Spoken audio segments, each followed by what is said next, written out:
بسم اللہ الرحمن الرحیم۔ مولانا روم نے لکھا ہے کہ ایک دفعہ ایک شخص نے اللہ کی عبادت کرنا شروع کر دی اور پروردگار کی عبادت میں اتنا مشغول ہوا کہ دنیا میں سب کچھ چھوڑ چھاڑ کر سب کچھ بھلا دیا اور سچے دل سے اللہ کی رضا میں راضی رہنے کے لیے انسانیت کے راستے پر چل پڑا۔ مولانا روم کہتے ہیں کہ ایک وقت وہ آیا کہ اس کے گھر میں کچھ کھانے کو بھی نہ بچا، اور ہوتے ہوتے وہ وقت بھی آیا کہ گھر بار سب ختم ہو گیا، اور وہ شخص چلتے ہوئے موت کے انتظار میں گلیاں گھومتا، کیا پلے تو بچا، کچھ نہیں تو انتظار ہی کر سکتا ہوں، اللہ سنبھال لے۔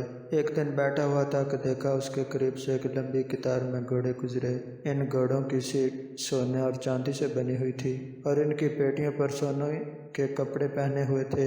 ان گھوڑوں پر جو لوگ بیٹھتے تھے وہ کسی شاہی گھرانے سے کم نہ لگتے تھے۔ ان کے سروں پر سونے کی ٹوپیاں تھیں اور ایسے معلوم ہو رہا تھا کہ کوئی بادشاہ جا رہے ہیں۔ اس شخص کے دریافت کرنے پر اسے بتایا گیا کہ یہ 7 گاؤں میں ایک بادشاہ ہے، یہ سب اس کے غلام ہیں اور بادشاہ کے دربار میں جا رہے ہیں۔ وہ شخص کچھ دیر حیران ہوا کہ یہ حالت غلاموں کی ہے تو بادشاہ کی کیا حالت ہوگی۔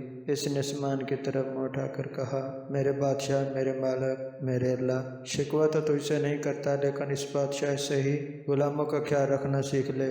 اتنی بات کہہ کر وہ شخص چل دیا۔ کچھ دن گزرے تو ایک بزرگ آئے اور اس کا بازو پکڑ کر اسے ایک جگہ لے گئے جہاں وہی غلام وہی گھوڑے تھے، اور دیکھنا کیا تھا کہ کسی گھوڑے کی ٹانگ کٹی ہوئی ہے، کسی غلام کا دھڑ گھوڑے کی پشت پر پڑا ہوا ہے، کسی غلام کے ہاتھ کٹے ہوئے ہیں، کسی کے سر سے خون نکل رہا ہے، کوئی گھوڑے کو زخمی حالت میں واپس لے کر جا رہا ہے۔ وہ شخص حیران ہوا اور بزرگ سے پوچھا، جناب آپ کون ہیں اور یہ سب کیا ماجرا ہے؟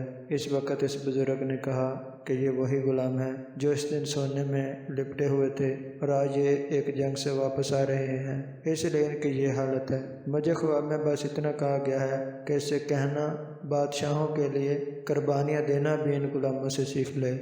حقیقت میں ہمیں قربانی دینا آیا ہی نہیں، چاہے دین کا معاملہ سیدھا کرنا ہو، رشتہ داروں کا یا دنیا کا۔ جس دن ہم قربانی دینا سیکھ لیں گے، دین کے لیے، اپنوں کے لیے اور دنیا کے لیے، اس پر توکل کرنا سیکھ لیں گے، اس دن شہنشاہ اللہ رب العزت ہمیں ایسی بادشاہت عطا فرمائے گا جو کبھی نہ ختم ہوگی۔ خدا حافظ۔